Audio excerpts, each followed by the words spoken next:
મિત્રો આપનું દિલથી સ્વાગત છે અમારી દિલની વાર્તા ચેનલમાં। આજે અમે તમારા માટે એવી અદ્ભુત અને રહસ્યમય સ્ટોરી લઈને આવ્યા છીએ જેને સાંભળીને તમે ખરેખર ચોંકી જશો। આ એક વર્ષ પહેલાની વાત છે। મારા મમ્મી પપ્પા એક અકસ્માતની અંદર મૃત્યુ પામ્યા હતા। હું બિલકુલ એકલો થઈ ગયો હતો જ્યારે મારી ઉંમર 19 વર્ષની હતી। મારા કાકા કાકી હતા પણ તે બીજા શહેરમાં રહેતા હતા। મમ્મી પપ્પા ગુજરી ગયા પછી મારા કાકા કાકીએ મને સહારો આપ્યો અને તે મને તેમની સાથે લઈ ગયા। તેમને કહ્યું કે આજથી તું મારો છોકરો છે અને અમે બંને તારા માતા પિતા છીએ। કાકા મને ખૂબ જ પ્રેમ કરતા હતા। તેમને મને ક્યારેય એવું નથી લાગવા દીધું કે હું અનાથ છું। મારા કાકાને લગ્નને 5 વર્ષ થઈ ગયા હતા પણ તેમને કોઈ સંતાન ન હતું। તેમને મોટી હોસ્પિટલની અંદર પોતાનો ઈલાજ કરાવ્યો પરંતુ ડોક્ટરોએ તેમને સાફ કહી દીધું હતું કે તમારી પત્નીમાં એટલે કે મારા કાકીમાં કોઈ એવી બીમારી છે જેને કારણે તેઓમાં બનવાનું સુખ આજીવન પામશે નહીં।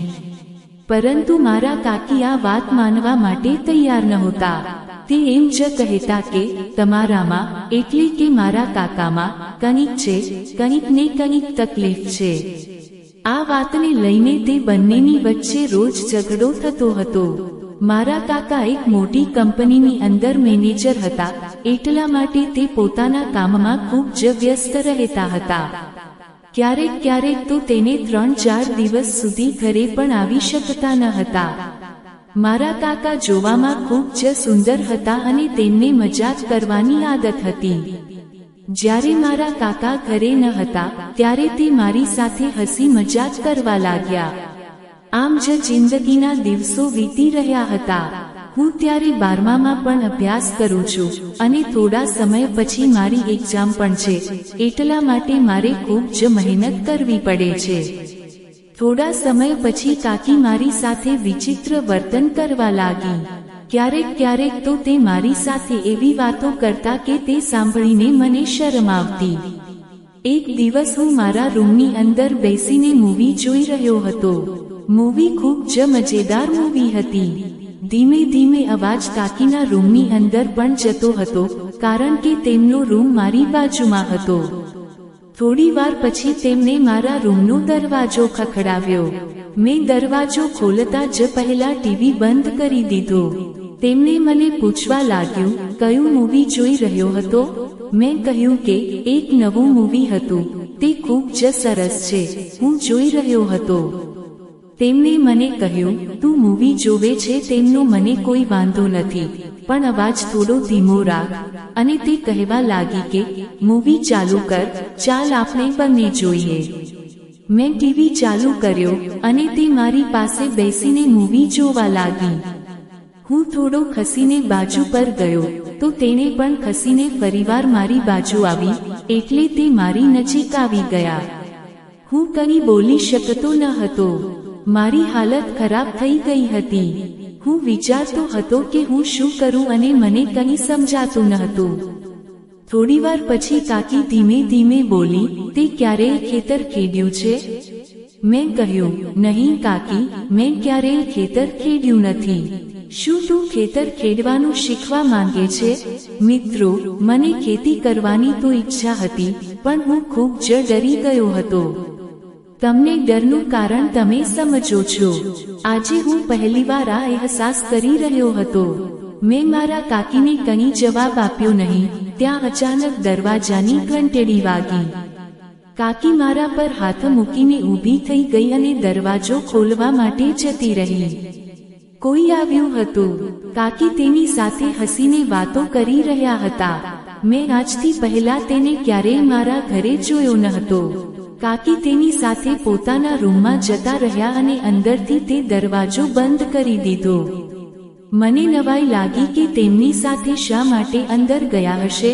લગભગ 30 મિનિટ પછી તે બંને રૂમની બહાર આવ્યા અને પછી તે આદમી જતો રહ્યો। મેં કાકીને પૂછ્યું તે કોણ હતો? તો કાકી મને કહેવા લાગ્યા કે તે મારો જૂનો સ્કૂલનો દોસ્ત હતો, તે ક્યારેક મને મળવા માટે આવી જાય છે। હવે રાત થઈ ગઈ હતી. કાકીએ કહ્યું કે તને જમવાનું આપી દઉં છું. તો મેં કહ્યું, કાકાને આવી જવા દો, પછી આપણે બધા સાથે જમીશું. તો મારા કાકી કહેવા લાગ્યા કે આજે તે ઘરે આવવાના નથી, તે કંપનીના કામ માટે બહાર જવાનું છે. પછી મેં અને કાકીએ ભોજન કર્યું. મારી નજર વારંવાર કાકી ઉપર જતી હતી. તે ખૂબ જ સુંદર લાગતા હતા. તેમણે આજે સુંદર મજાનો પંજાબી ડ્રેસ પહેર્યો હતો. તે પરી જેવી દેખાતા હતા. જમ્યા પછી હું સૂવા માટે જતો રહ્યો. રાત્રે મને કંઈક અવાજ આવવા લાગ્યો. એવું લાગતું હતું કે કોઈ પુરુષ બોલે છે. હું મારા રૂમમાંથી બહાર આવ્યો. મેં જોયું કે કાકીનો દરવાજો થોડો ખુલ્લો હતો.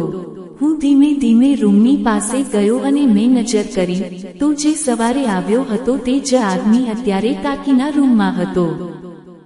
હું વિચારવા લાગ્યો કે આટલી મોડી રાતે તે મારા કાકીના રૂમમાં શું કરે છે. તે બંને વાતો કરી રહ્યા હતા.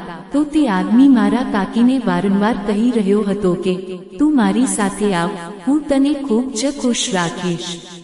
હું તને કોઈ પણ વાતની ખોટ આપવા નહીં દઈશ. આપણે બંને લગ્ન કરી લઈશું. તું તારા પતિને છોડી દે. મારા કાકીએ કહ્યું, કાલે હું તારા ઘરે આવીશ અને આપણે બંને ત્યાંથી કોર્ટમાં જઈને કોર્ટ મેરેજ કરી લઈશું. હું વિચારવા લાગ્યો કે મારા કાકા મારી કાકી માટે આટલું બધું કરે છે અને તેમને જે જોઈએ છે તે દરેક વાતનું ધ્યાન રાખે છે, અને મારા કાકી મારા કાકાની પીઠ પાછળ તેમને દગો આપી રહી છે. તે તેની વાત સાંભળ્યા પછી હું મારા રૂમમાં ગયો અને સૂવાની કોશિશ કરવા લાગ્યો. સવારે જ્યારે હું જાગ્યો ત્યારે મારા કાકા ઘરે આવી ગયા હતા. મેં વિચાર્યું કે આજે હું મારા કાકાને બધું જણાવી દઈશ, કેમ કે તેમને ન હોવા ત્યારે ઘરનું શું થાય છે. હું મારા કાકીની બધી વાતો મારા કાકાને કહી દઈશ. મેં જોયું કે મારા કાકી બાથરૂમની અંદર સ્નાન કરવા માટે જતા રહ્યા હતા. ત્યારે હું મારા કાકાની પાસે ગયો તો મારા કાકા કહેવા લાગ્યા, શું વાત છે દીકરા? મેં મારા કાકાને કહ્યું, કાકા, મારા કાકી તમારી સાથે દગો કરી રહ્યા છે. તો તેમણે મને કહ્યું કે શું તું બોલે છે, તને ભાન છે? તો મેં તેમને કહ્યું, કાકા, કાલે સવારે એક આદમી પણ આપણા ઘરે આવ્યો હતો. મારા કાકી તેને પોતાની સાથે રૂમમાં લઈ ગયા. જ્યારે તે 30 મિનિટ પછી બહાર આવ્યો તો મેં તેમને પૂછ્યું તો તે કહેવા લાગ્યા તે તેના સ્કૂલનો જૂનો મિત્ર છે, અને જ્યારે રાત્રે બધા લોકો સૂઈ ગયા ત્યારે તે પાછો આવ્યો. મેં છુપાઈને તેની બધી વાતો સાંભળી. મારા કાકી તમારી સાથે છૂટાછેડા લેવાની વાત કરી રહ્યા હતા. તો મારા કાકાએ મને કહ્યું, આ વાતનો શક મને પહેલા પણ હતો, કારણ કે મેં પણ એક વખત તે આદમીને જોયો હતો, અને ત્યારે તારી કાકી કહી રહી હતી કે તે તેનો ભાઈ છે. થોડીવાર પછી કાકી સ્નાન કરીને બહાર આવ્યા તો તે મને કહેવા લાગી કે તારા કાકા ક્યાં ગયા છે? તો મેં કહ્યું કે તે બહાર ગયા છે અને સાંજે આવશે. સાંજે હું અને કાકી જમી રહ્યા હતા ત્યારે મારા કાકા આવ્યા અને તેની સાથે એક વકીલ પણ હતો. મારા કાકાએ મારા કાકીને છૂટાછેડાના કાગળ ઉપર સહી કરાવી આપી અને કાકીને છૂટાછેડા આપી દીધા અને ઘરેથી કાઢી મૂક્યા. આટલું થયા પછી પણ મારા કાકીને જરાય પછતાવો ન હતો. તે હસતા હતા અને ઘરેથી ચાલ્યા ગયા. મારા કાકાએ પણ રાહતનો શ્વાસ લીધો. મને અફસોસ એ વાતનો થયો કે કાકીએ મને ખેતર ખેડવાનું શીખવી રહ્યા હતા અને હું ખેતર ખેડવા માંગતો હતો, પણ પૂરો મામલો એ અજાણા માણસે બગાડી નાખ્યો. જો તે 1 કલાક મોડો આવ્યો હોત તો હું આજે ખેતર ખેડતા શીખી ગયો હોત. લાગે છે કે મારા કાકીનું ખેતર ખેડવાનું મારા નસીબમાં ન હતું. મિત્રો, આજની સ્ટોરી તમને કેવી લાગી? તમારા વિચારો અને લાગણીઓ કોમેન્ટમાં જરૂરથી શેર કરજો. તમારી કોમેન્ટ અમારી માટે બહુ મૂલ્યવાન છે. અને હા, જો સ્ટોરી ગમી હોય તો દિલની વાર્તા ચેનલને સબસ્ક્રાઇબ કરીને અમારી સાથે જોડાયેલા રહેજો.